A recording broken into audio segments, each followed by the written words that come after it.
For the third year and counting, Richard Skipper has been celebrating the artists you love.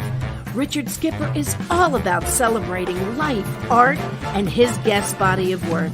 Please join us while he showcases these diverse and talented individuals. Here's Richard Skipper. Happy Tuesday, everyone, and welcome to the latest edition of Richard Skipper Celebrates. Who or what are you celebrating today? Well, today is National I Like You Day, and the two guests that we have on the show, I like a lot. Today is also National Pasta Day.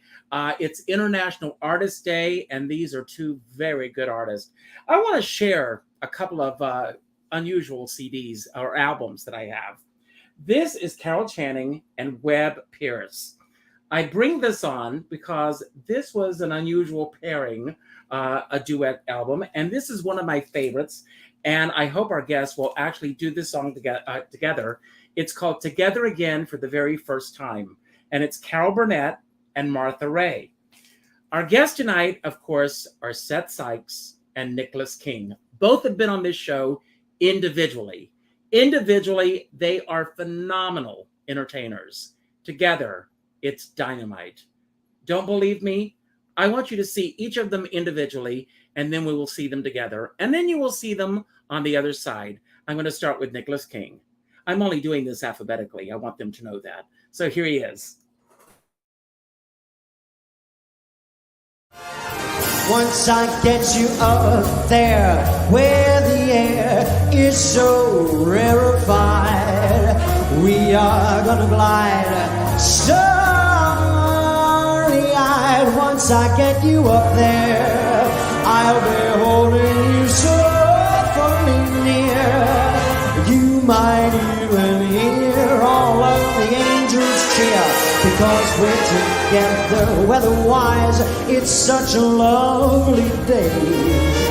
But if you just say the words, we'll beat those birds down to Acapulco Bay.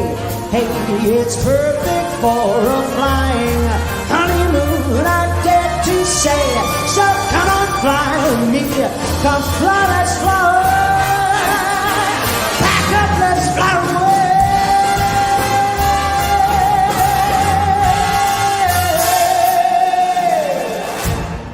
Troubles, go take them out for a walk. They'll burst like bubbles in the fun of a Sunday in New York. Grand Central Station will send me there in a chariot of steel and chrome. I'm one of the thousands who twice each day find their grateful way. And tomorrow once more I will ride that long track into the city I love, and then later right back. And I figure they might as well put up a plaque. Grand Central Station, relax, you're halfway.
Sensation that way.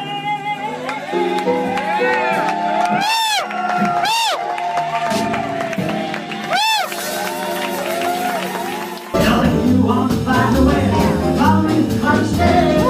Oh.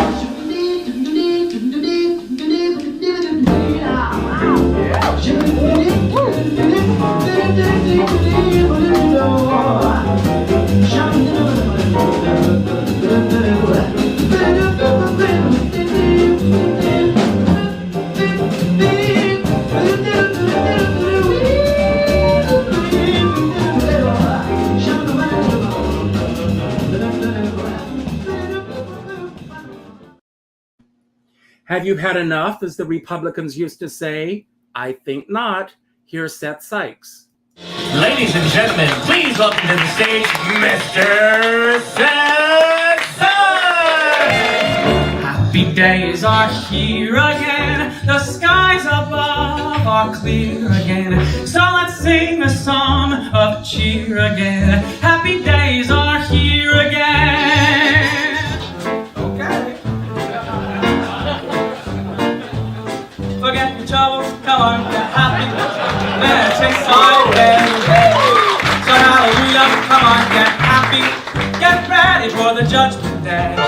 Till the sun comes down and the rain stops beating on my window pane. If my heart holds out, then they'll not know why. There's no sun up in the sky. Stormy weather. I'm in love again, and with glee I bubble. I'm in love again, and the fun's just double. I'm in love again. If I get in trouble, blame those huddle up, cuddle up, blues. I'm in love again. The sun comes up, I think about you. The coffee cup, I think about you. I want you so, it's like I'm losing my mind.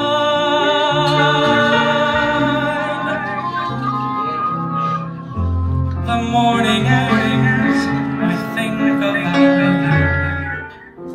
What could I say? All alone in your room. Come, hear the music play. Oh, my face a cabaret old charm. Come to the cabaret. Everybody, my honey. Send it, I told you not to hold it. Send it, roll it. Wait.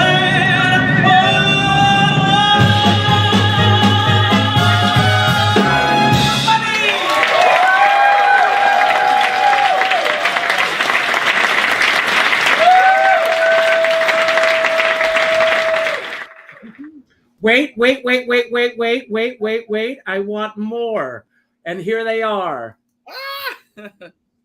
Here we are. Live in This person. was something I wanted to tell you for Okay. quite a while. And if that's not a segue, I don't know what is. Dear Mr. Sikes, I am thrilled to be your guest, and I hope that you'll believe me when I say I love the way you thrill 'em.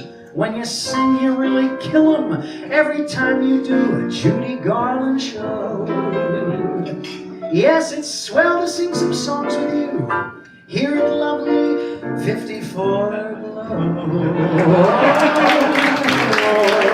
Glow. Hit it. Now, with that said, there's something I've been meaning to ask you for a very, very long time. So, let me think about it now. Hey there, Seth. Have you got some songs? Hey, Nick, I got some songs. What kind of songs? How many Too songs? many songs. I got sheet music piled all over the place. I got too little songs and too little space. But what kind of songs? All kinds of songs. New songs, old songs, shy songs, old songs, smooth songs, fuzz songs, twink songs and twas songs, drunk songs, drunk songs, rise, and uptight songs, jazz songs, drunk songs, and don't forget about jazz songs. My favorite. A 1, 2, 3. It works. Who cares if the sun cares to fall in the sea? Who cares what bank fails in Yonkers? As long as you got a kiss that conquers. Why should I care? Life is one long Julie.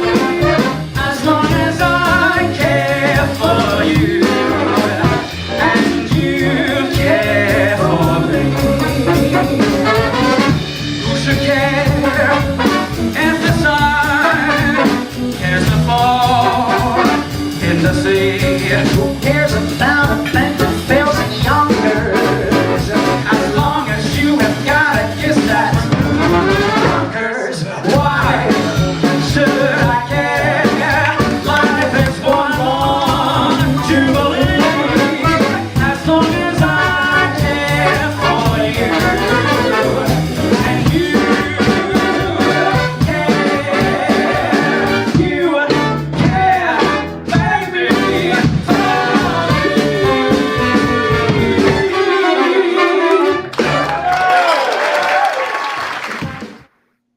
And that is our show for tonight, everybody. If you want more, Good night. go Good night, to Birdland and see them live with Susie Mosier at 8:30 tonight. So that's why we're doing an earlier show tonight, so they can get across town. Hello, guys, and welcome. Hi, Richard. First of all, congratulations. You guys are a powerhouse together. I've interviewed both of you individually. Who planted the seed for this show? Liza Minnelli. Did you really? No, Well- figuratively. Yes. Very fun. So how did it begin? Where did it begin? So that concert you just played, we'd met once before. Like once in passing. And 2 nights before that show, we were both walking down 9th Avenue. Yeah. Late at night, had a couple drinks, and I said, "Nicholas, I'm with Nicholas." Just I pass said- each other on the street. And I said, I wish. He said, "Oh, I'm excited for your show." So you have a show coming up? And I said, "I wish I'd thought to ask you to be a guest, because it would have been so great to have all these guests coming." And he said, Well, I'm free, so I want to come and see it. You know, I didn't Never think. say you're free in this business. Let's stop right No, there. I said no. I said, I don't- wish I'd ask you. You know, what he said was, "Well, I'm free on Friday." And so I said, "All right, we're gonna do something." I said, well, no. Well, here's the deal. We're both a little tipsy. I want to come see it anyway, but why don't we go home and sleep on it? And if tomorrow morning you still want me to come sing at it, then you let me know. But in the meantime, I think on my train ride home, because I was still living up in Westchester, we were coming up with ideas of what to do, and I said, all right, I guess this is happening. This is real. And with over voice memos, we put that little thing together, and with the Dear Mr. Gable bit. So we And, only rehearsed it once during the sound check. Yeah, and that's then- it. In the 2 days, we worked that out. Which is why we both look so lost. Deers and headlights. But then I think after that show, it felt so much fun, and Seth had a whole group out for drinks, and afterwards I said, I want to work with you again. I don't know what we should do. I don't know how or where or what, but we need to sing together somehow, some way, and that's it. And then we hung out again over the summer, and I think the idea just sort of came in. Well, let's do a show. Let's do an act together, and here we are. Well, I mean, it's not just the two of you on stage. You've got a great director. You've got a great musical director, producer. Let's talk about your entire team. Once you had the idea and the seed for this show, how did you start putting your team together? Because you each individually have very successful careers in the world of cabaret. Well, so we have kept we've both done a lot of shows, and Nicholas kind of I just did my Barbra Streisand tribute a month ago. He was a guest on that show. He sort of helped direct the material in some ways, and for this show we don't have a director involved per se. We have a brilliant music director, John Weber. That's great. It's the first time I've worked with him before. We actually he played it for me once in a lineup that we did. But to be honest, on this particular show, I mean, Nicholas is a secret pianist or an arranger, and so he's not supposed to know that. He would go off and take, we have an idea, and he would put the keys together and the transitions and throw in stuff, and then I would say, well, what about this here? What if we do this here? And he would be able to go off and put it together himself. So this show is kind of more the two of us plus John Weber than a lot of my other shows. Well, you mentioned something earlier. I mean, the two of you had never met before you ran into each other that night. Is that true? One time. No, twice. I think we met twice. But one was after 54 Below somewhere with who? Who did we see? Scott Gorenstein. Yes, I was walking we with saw him, him. but I don't know who we'd seen. We'd but seen someone there, and then you came. We were at West Bank for a hot minute. I stopped by once to hear him singing a couple of tunes at West Bank. I think you caught like a song or two. It was at West Bank. It was loud. It was during And pandemic. we didn't talk. No, we never really caught up. And it was. I think we became Facebook friends. I think then, and but really we knew of each other. I had known of Seth Sikes, and I'd seen his videos, but I'd never been to any of his shows. I'd never been to any of the concerts, because I'm working, and Right. he'd never been to any of my shows. And one of the biggest things that makes me, not to get sad on it all, but we lost Mike Renzi last year, and how I wish that Mike and Seth could have connected, because they would have connected so brilliantly, and it would have been wonderful. And it makes me very sad that never happened. But Mike and I were busy doing our stuff. Seth was doing it, so we never had the time to reconnect until 9th Avenue at 1 o'clock in the morning. And oh, hi, and that's it. That's basically it. Well, the word that I chose for today is friendship. And if anyone comments with the hashtag friendship tonight, they will get a very special giveaway. When you're how do you balance out? Both of you have a wealth of material. Do you have a certain theme that you wanted to put together for this, beyond the fact that the both of you are incredible belters?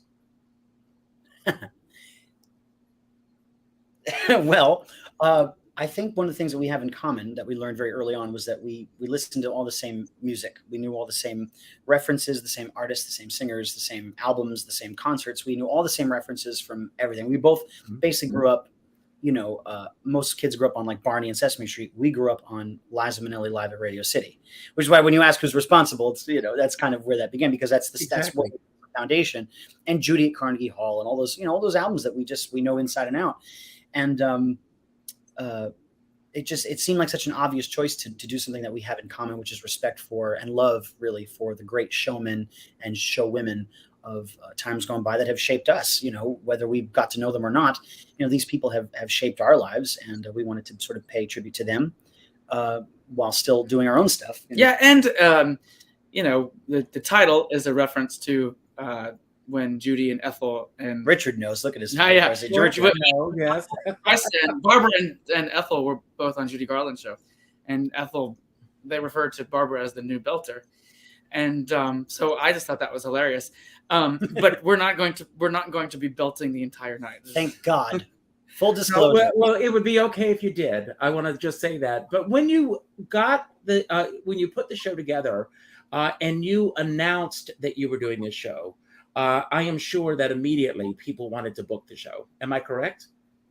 Yeah. Some people did. Yeah, for sure. Well, Some people. Yes. Book the show. Actually, everything's a song cue tonight, everyone. With us? Yes. And me too. That's my day. There's a soundtrack playing all day.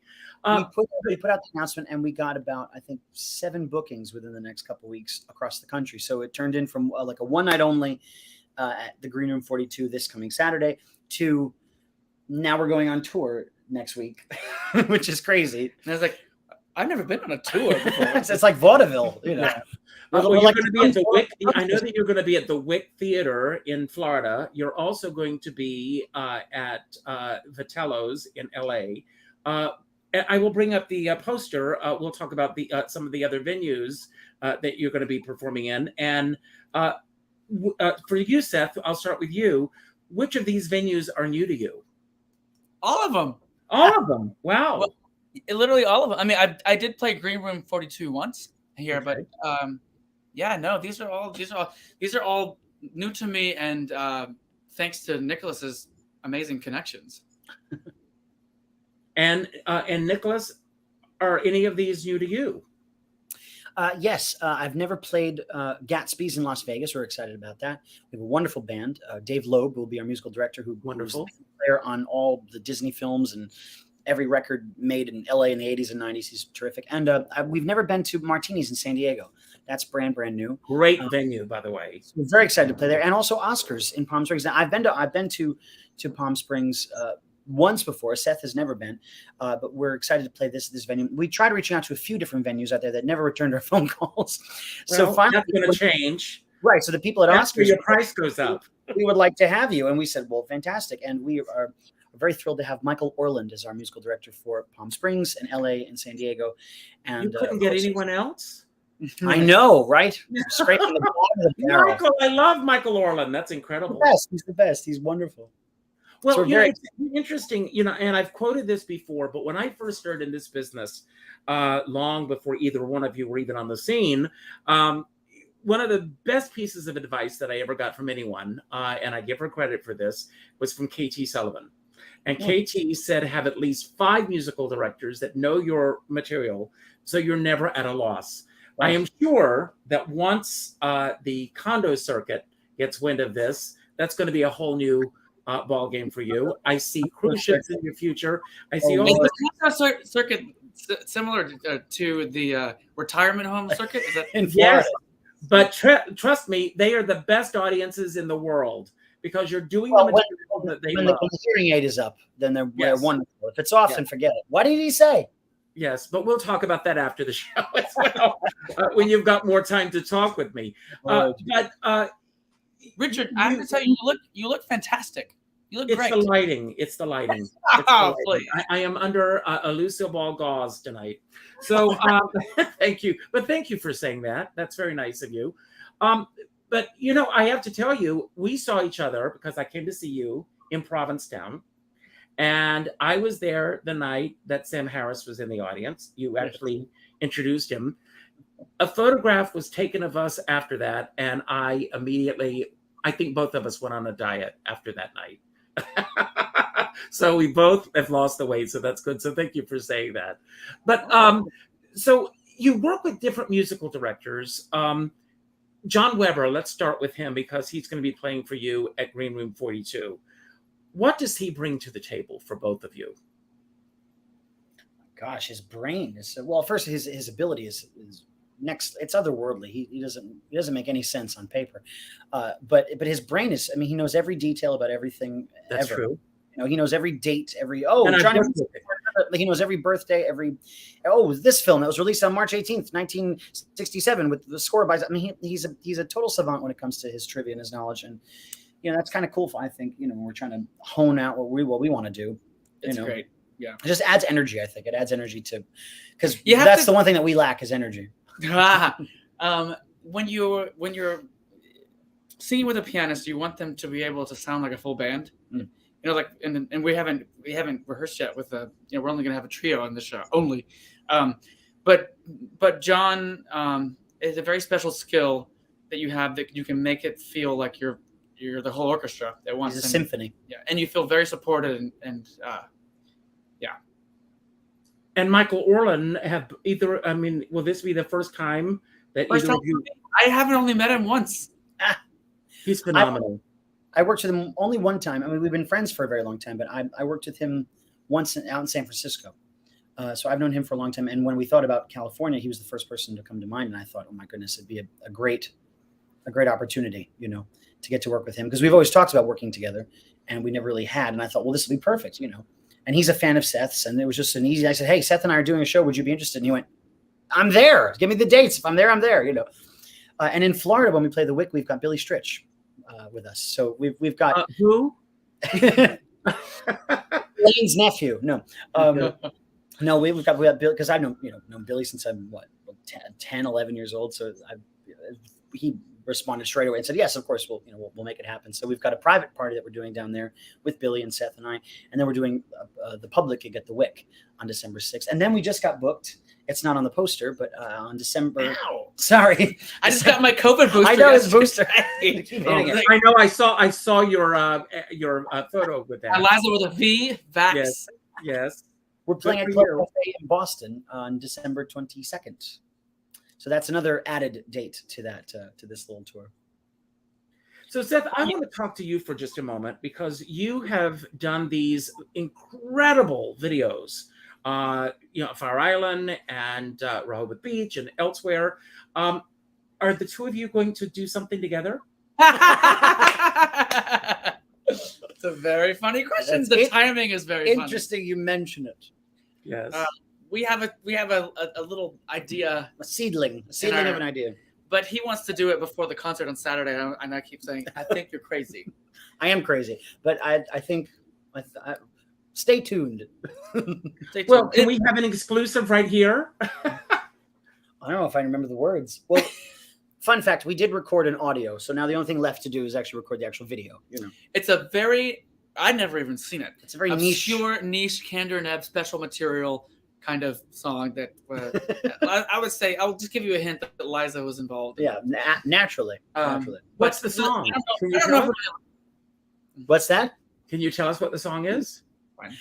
It's a recreation done in our own way of the opening scene of the Liza and Goldie television special from 1982, which was basically Liza and Goldie's audition to play Roxy and Velma in Chicago, the film, which never got made, which is a total travesty that never happened. It would have been perfect, but we're toying around with the idea, and we're going to attempt. I love this because like some of the videos and things that I like find and like to perform and make videos of are pretty obscure things, and this is totally random. He sent it to me. I was like, oh my god, I love this. It's fantastic. Like last night or but 2 he was nights like, ago?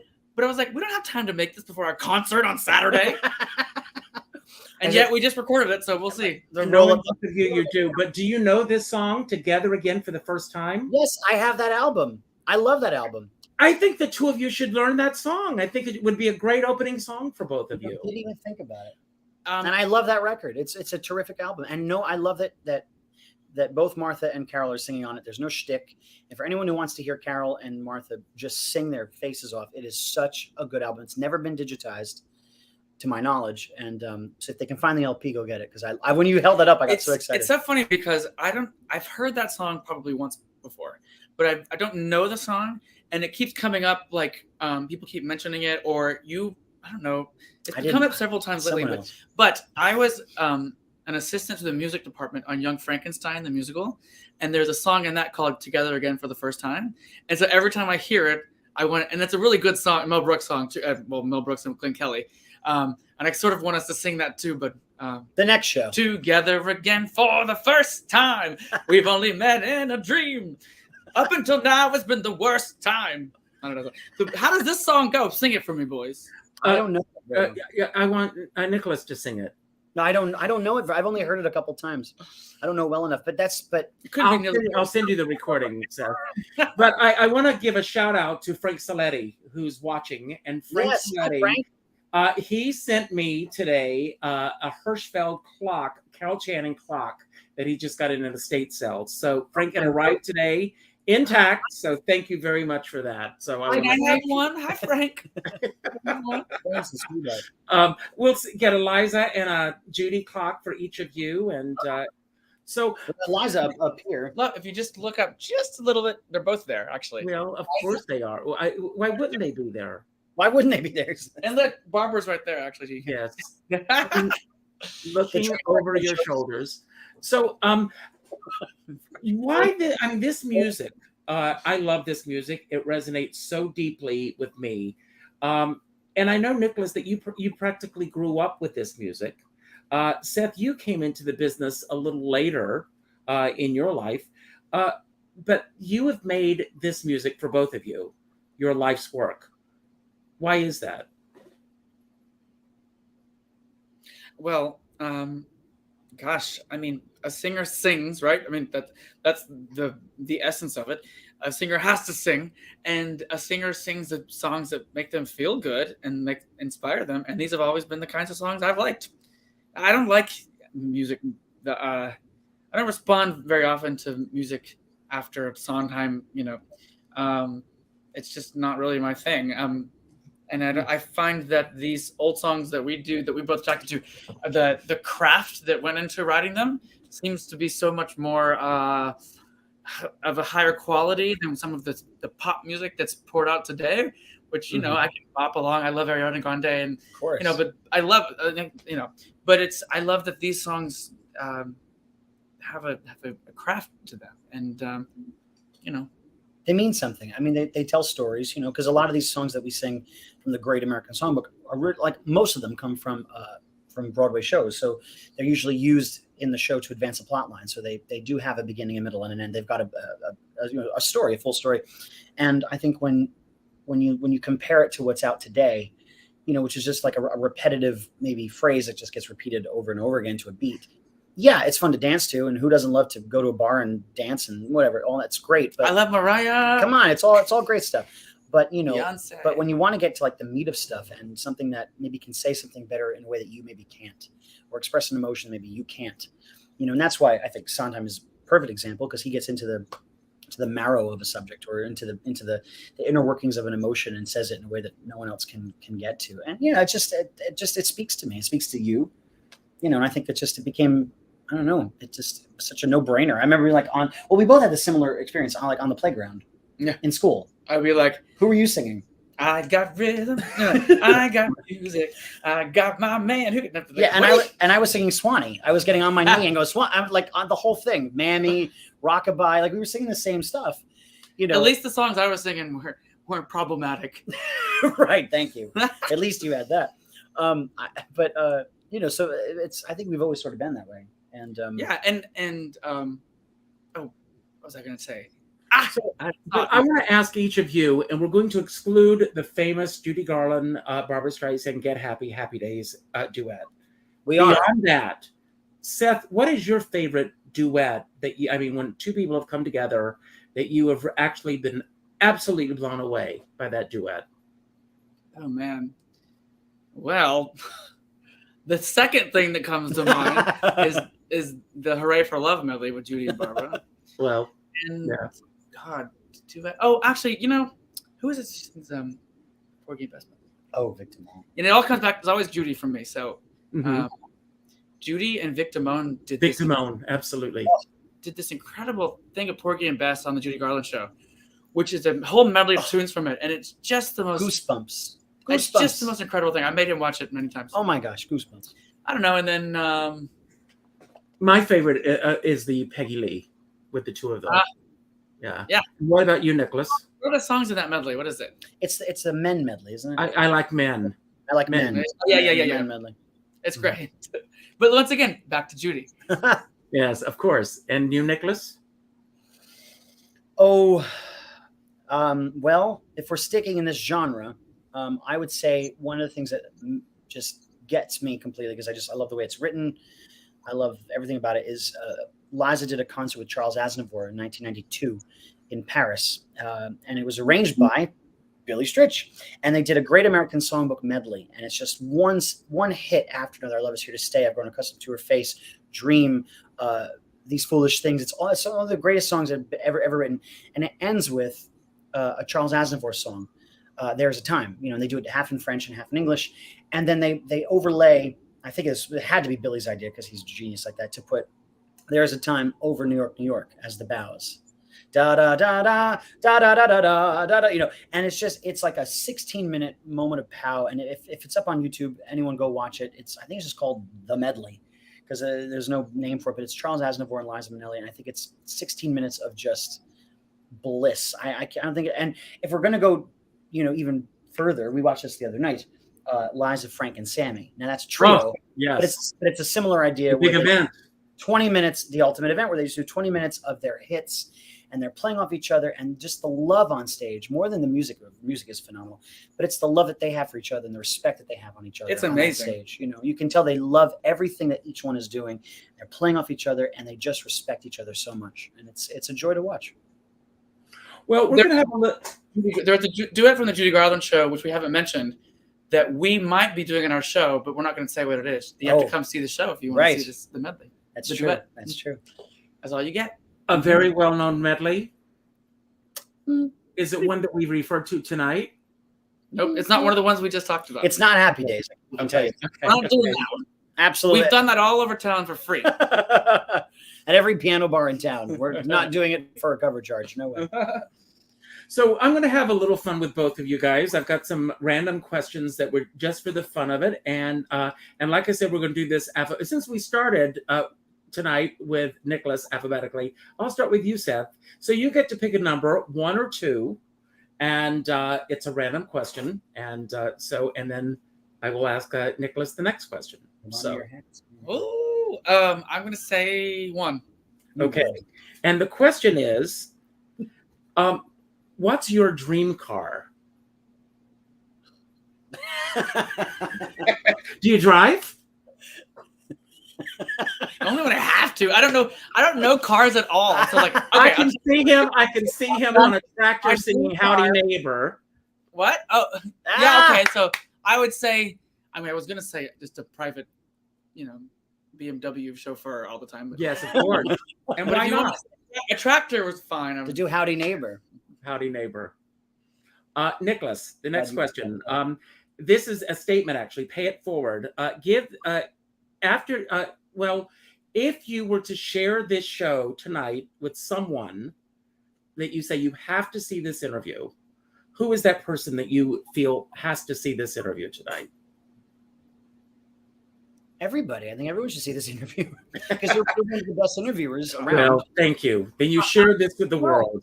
I think everyone should see it. I think it should be. Well, I don't know the answer to that. I think everyone should see it, and everyone should be lucky enough to be interviewed by you. So I don't know. What a nice thing to say. What a nice thing to say. Okay, so I've got some fun questions here, and they're mostly about the career and the business. Starting with you, Seth. In your career, what one regret do you have that hasn't happened so far? Oh, that's a good question. You want some more wine? Angela Bakari says she needs to see that you need to share this with your grandmother, but she's watching. Well, I thought about that, Nani, and I didn't say you because I know you're watching. So why would I say that? Makes no logical sense. Also, hi, yes. And I love you, and I'm giving you a big old hug. Oh, I love her. I guess my answer to your question would be I've never sung with an enormous orchestra. I haven't done anything with a huge band. When I have my band at 54, it's 7 pieces, but I've never done a huge show like that. So that would be pretty glorious to get to do someday. Well, I see that coming. I really do. Nicholas, the best thing that work brings out in you is? Work? Yes, your career. I think my efficiency. I think I tend to be a little bit more go with the flow. I get very not lazy, that's the wrong word, but I'm very much whatever, take it as it comes day by day. But when it comes to time to work and I'm on the clock, I get very efficient and I want to get the job done. And I love a task, I love an assignment, and I think it brings out that quality in me that tends to be lacking on a day-to-day basis. But you see it more come out when I have to work, and I do better with deadlines. I do better spinning 96 plates at the same time than spinning one. I'd rather spin 96 than spin one. And I think I get it accomplished easier. Both of you, obviously, individually, what's your work ethic like together? I mean, do you both are basically on the same page when it comes to that? Oh yeah, I think so. Absolutely.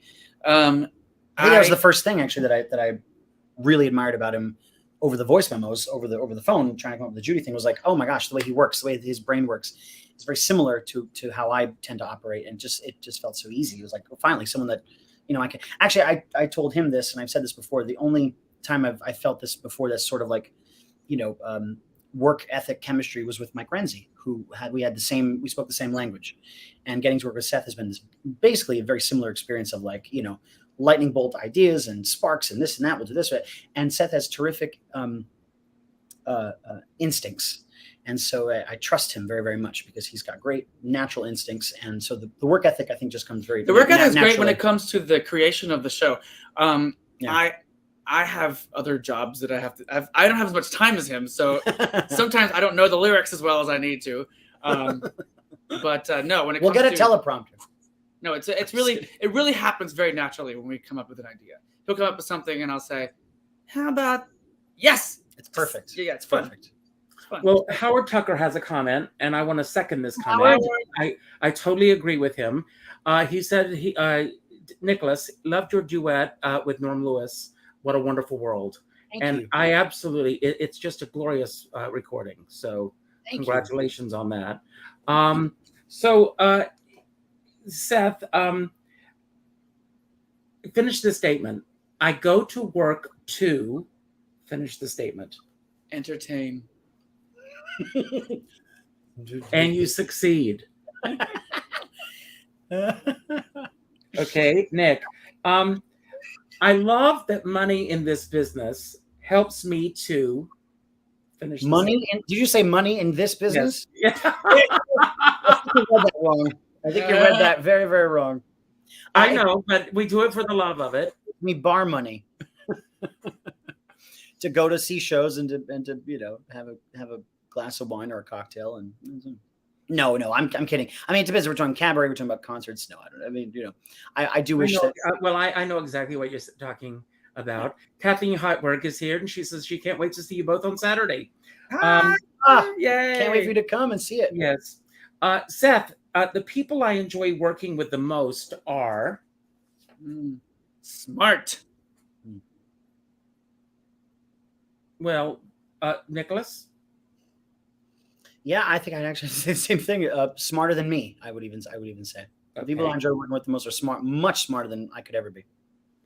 Exhibit A. So you just touched on this, and both of you can address this. The challenge with money in cabaret is the challenge with what? Money with money in cabaret is it doesn't exist. See, everybody, it's all for the love of it. They need you to be there. I think it's you make money out of town. Yes. That's what I've learned. And private gigs. Yeah. Yes. You don't make so much money on the cabaret, on stages in New York. We already know where we're taking a loss on this tour, but we also know the place that we're going to make a gain. So it's, it all evens out in the That's end. great. And ultimately, when you really love something, it's not always about the money. It's about. I asked earlier where this should be shared. Share this at all the venues that you're going to play so that they can all see this. So, Seth, Seth, how do you desire to be remembered? Oh, well. I don't know. I really honestly I feel like if people could just say he made me laugh, that'd be great. Good. I'm going to read a statement. Again, Howard Tucker gave me this incredible calendar. It's a Be Kind Everyday calendar. And I'm going to read a quote. And then, Nicholas, I want you to expound upon this quote. The quote is from Eric Hoffer. And it says, kindness can become its own motive. We are made kind by being kind. Kindness is something that a lot of people, maybe in this business especially, and I know that you're one of the kindest people I know. What does kindness mean to you in terms of this business? Because I'm sure you've experienced kindness, and maybe have you ever experienced unkindness in this business? Yes, of course. I mean, I think you encounter unkindness in any business, really, because there are always miserable people somewhere. But I think that the key to all of it, for me at least, is gratitude. Because if you're grateful for something, and you can find something to be grateful about, because it might just be a crummy situation, but if you can find one thing to be grateful about and really feel gratitude, then that does something in here that manifests kindness to other people. And, oftentimes it's people that are disgruntled or that are unhappy with their lot in life, or maybe because they haven't achieved something, or because they feel this or feel that way. And they're not grateful for the experience that they did have, and they get more regretful of things that they don't have. And it turns into an unkindness or a bitterness that comes out. And I always feel like it's such a shame, because we're in the happy business. We make people happy when we make music. And that alone is something to be very grateful about. And I feel like the more that we can focus on the gratitude, I think the more happy you are, and the more kindness you can show. But gratitude, that's the quality that I look for all the time. Well, thank you for putting it out there. Seth, I've got another quote. And this is from Roald Dahl, and it says, I think probably kindness is my number one attribute in a human being. I'll put it before any of the things like courage, bravery, generosity, or anything else. Kindness, that simple word, to be kind, it covers everything. In my mind, if you're kind, that's it. Same question. Have you dealt with unkindness in this business? And if so, what gets you through it? Well, the first thing I want to say is that basically is my philosophy. I truly believe that, and you can't always succeed in this 100% of the time, is that I have tried to be kind to everyone I've ever met. And it's just something I live by. You can't always succeed because you're not always in the best mood. And some people take things you say the wrong way. And I understand that. And if you understand that, then you have an understanding that when someone treats you in a way that you feel is unkind, that maybe it's because of reasons that don't have anything to do with you. But yes, listen, there are people in this business that are really, really unkind is not maybe the word I would use, but what is the word you would use? Dismissive, I guess. No one likes the feeling of being dismissed, and I'm sure I've done it. I do it right and left because, again, how many people can you not dismiss in a day? But Right. I don't know. I mean, people are very protective. People who love Judy and Liza and Barbara are very protective of that catalog, that everyone feels like they belong to them. And so when you stick your neck out there and try to sing their song, I want to address that because I know exactly what you're talking about. There, in June, I devoted all of my shows to Judy Garland. And there were a lot of people that were, I mean, my numbers went through the roof. But there were also distractors out there who, not necessarily at me, but the guests that I had on the show, knocking them. What do you think it is about this overprotective quality that people have with both Judy and Liza, that they are? I have seen people.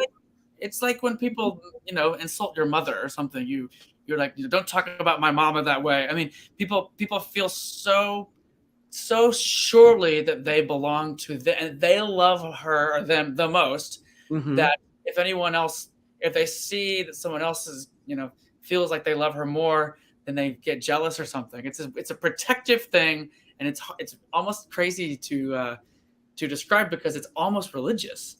It's so weird. It's called Judaism. It is. Yes, no, it is. Again, from my calendar, and this is for you, Nicholas. And this is a statement: self-love might look like focusing on my blessings simply because it's the kindest thing to do to myself. So today's self-love action would focusing on what's going well be a kindness to myself today. I'll play a game where every hour of this day, I'll think of one tiny or a very large thing to be grateful for. And you mentioned earlier that you practice gratitude. Do you really, at the end of the day, look at the things that you're grateful for? I wish I could say that. I think I do it in the morning. I think people are usually kinder to themselves in the morning than they are at night. When you go to bed, you go, "Oh, I didn't do this. I didn't do that." And you get all like, and you want to go to sleep. But in the morning, I try to start out that way because, there's less on your mind. You have the whole day ahead of you. And I think I try to start the day looking at, okay, what do I have? What do I want? What's coming? What's not coming? What can I do to improve this and that? And I think in the mornings, that's when I tend to be a lot more positive. Even though I'm not a morning person at all, I don't typically like to be around humans in the AM hours, unless it's like 1 or 2 a.m. But no, that's how I tend to be. I like to. In terms of setting your rehearsal time, are you both on the same page as far as the best time to do it? Yeah, not the morning. Oh yeah, not the morning. But in the morning, no. And we've had to do a couple of morning rehearsals, because John Weber is the busiest man on the planet, and he's working with every singer in the world, and we had to carve out. He's like, "Well, I have a window from 9:30 to 10:45," and we're like, "We'll take it." So we've had to do it, and it's like, oh Lord, is it torture? Climbing into "Don't Tell Mama" at 9:30 in the morning is a horrifying feeling. The smell of Lysol I know. And regret. And continuing with the same theme with you, Seth, it says, today let me find a few quiet moments to come home to myself and connect with my energetic heart. I'll put my hand over my physical heart, get quiet, and tune into what it's feeling lately. Do you really take the time to just decompress and to get away from everything? Do you find that you have time to do that? I wish I had more time to do it. I do. I'm a reader, so I like to spend a lot of alone time with my books. I haven't had a lot of time to do that lately. Look at all my books. Look at all these books that need to be read over there. It's been a very busy year. So yes, alone time to me is precious and not just important, but vital to my being able to, I don't know, function. Yeah, because if I don't get it and I'm constantly around people, then I get crazy. But I do not, unfortunately, take the time that I should to do the gratitude thing. And it's something that I would like to do because I think it'll make me feel better. I have a lot to be grateful for. Nicholas, when did you feel that you had the most fun in your career other than connecting with Seth? You're good. See, he's good at that. Oh gosh. It's funny. I don't remember ones. You tend to remember sort of naturally you tend to go to the negative things first. I think that's what I remember first. And I think that a question like that helps me realize that I think overall it's been a pretty wonderful ride. It's been a pretty positive ride. I can't say that I've had many negative dips. I think those have been very far and few between. I've been very lucky, I think, to be surrounded by really positive and talented and supportive people, starting with my parents and other just wonderful mentors and people along the way that have taken me under their wing. I don't know. I think it's a hard question because I think it's all, a lot of it has been pretty good. That's wonderful. That's great. Seth, of all the people that you know, who has other than Nicholas, who has a natural sense of style that you most envy? Oh my God, style? That's fashion. Oh my God. Oh. Liza. I don't know. It always comes back. I mean, Liza's fine. That's what I said. Not even Max. Max has great style. Max has great style. My former roommate. Okay. Did your former roommate take the style with him? The style? And I was tease him because the man can literally leave his house at 8 a.m., come back at 11 p.m., be out all day and still look fresh as a daisy in a suit. And you're like, how do you do it? It's I don't understand how someone can look so just well put together. I go to the mailbox, I come back and I look like a mess. This guy can be in a suit for 12 hours and still look fantastic. I saw yesterday the greatest tweet on Twitter. Somebody tweeted about Ariana DeBose, who I love, saying that this yellow dress that she wore in West Side Story, that she should wear a yellow dress like that all the time when she goes to the supermarket, when she goes to the mailbox, when she takes out the garbage, just for the fun of it. And Ariana DeBose actually responded to the tweet and said, "Who's to say that I don't do that?" So I love that. Only if she did the choreography that goes with it. So Judy Garland once said that she felt the safest on stage. Do each of you feel the same way? I don't. You don't. Where do you feel the safest, Seth? With a glass of red wine and a novel. Well, I mean, that's fine. I mean, that's one answer, but I think I feel equally safe, if not safer, around a piano with friends. I think that's the safest place for me. I love that. What a great answer. And you, Nicholas? Pretty much the same thing. I'm much more happy after a show. I hate, one of the things I despise the most about doing concerts is having to go and hashtag friendship is having to stand in a receiving line and have everyone tell you how wonderful you are. It's awkward. It's terrible. Because of course, what else are they going to say? You stunk. So it's always a bit of a hassle. What I love the most, where I feel the most happy when I'm working, is when the show is over and we've done a decent job or a great job or a just so job, and there's about maybe 4 or 5 of us, and we're sitting around with a glass of wine and a cocktail, sitting around in a restaurant, a booth, whatever, and just talking and just relaxing and just being together after. That's my favorite way to decompress. That is the best place. That's the place I feel the most happy after a show or during a show, is afterwards. Well, I want to remind everybody tonight, if you are in New York City and you can get there quick enough, get to Birdland at 8:30. You're going to be part of the lineup with Susie Mosier tonight at 8:30. What are you performing tonight?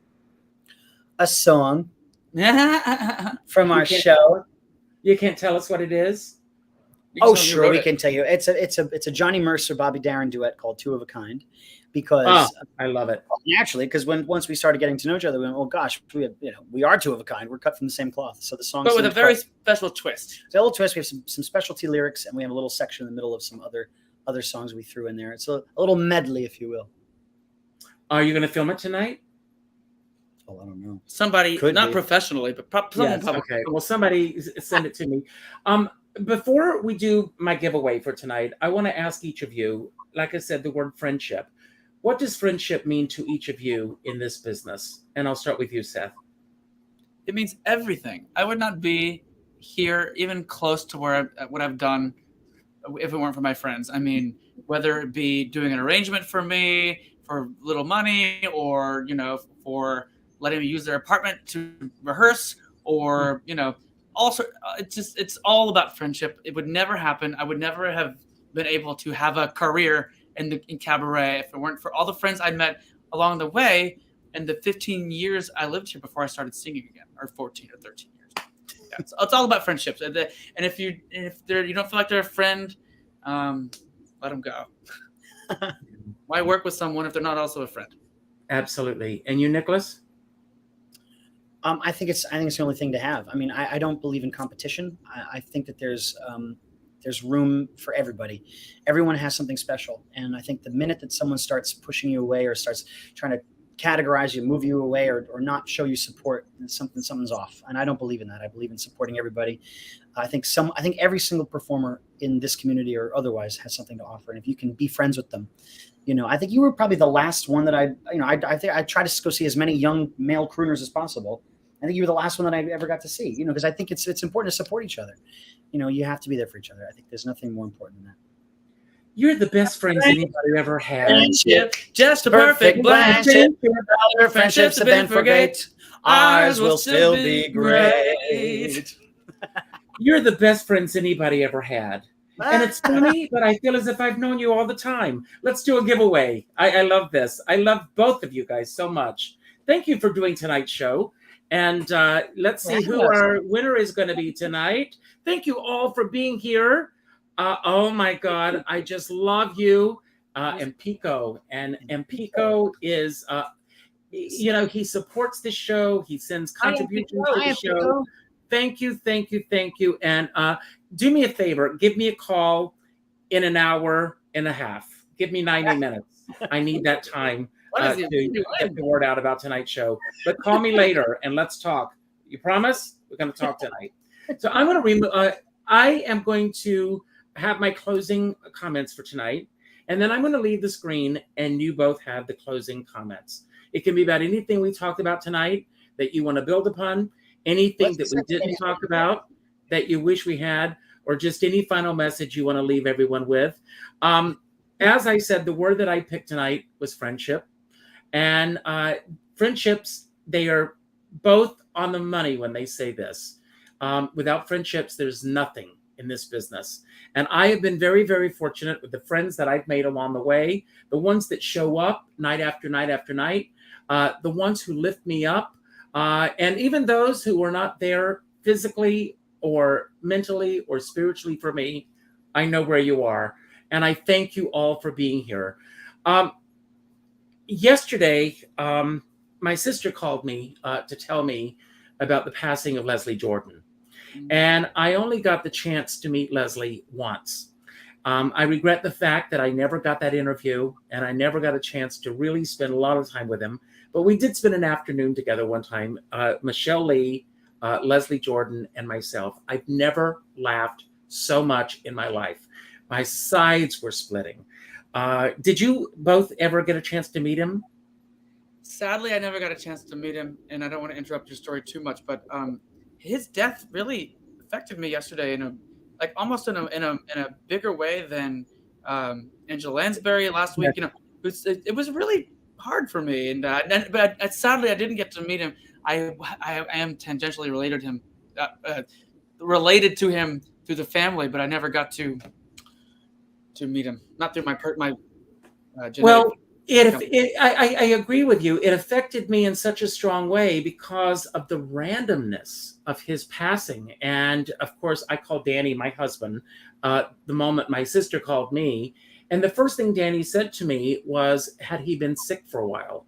And of course, I looked it up, and it was this horrible accident.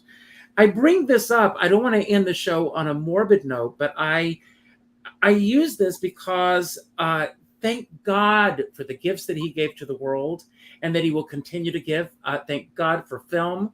As Liza says, and That's Entertainment, it's captured forever, and it's there. We can watch him, and all through COVID.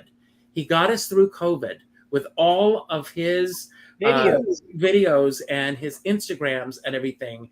And he built an entire community of love and happiness through those videos. And if I'm able to do a little portion of that, I will be very, very happy.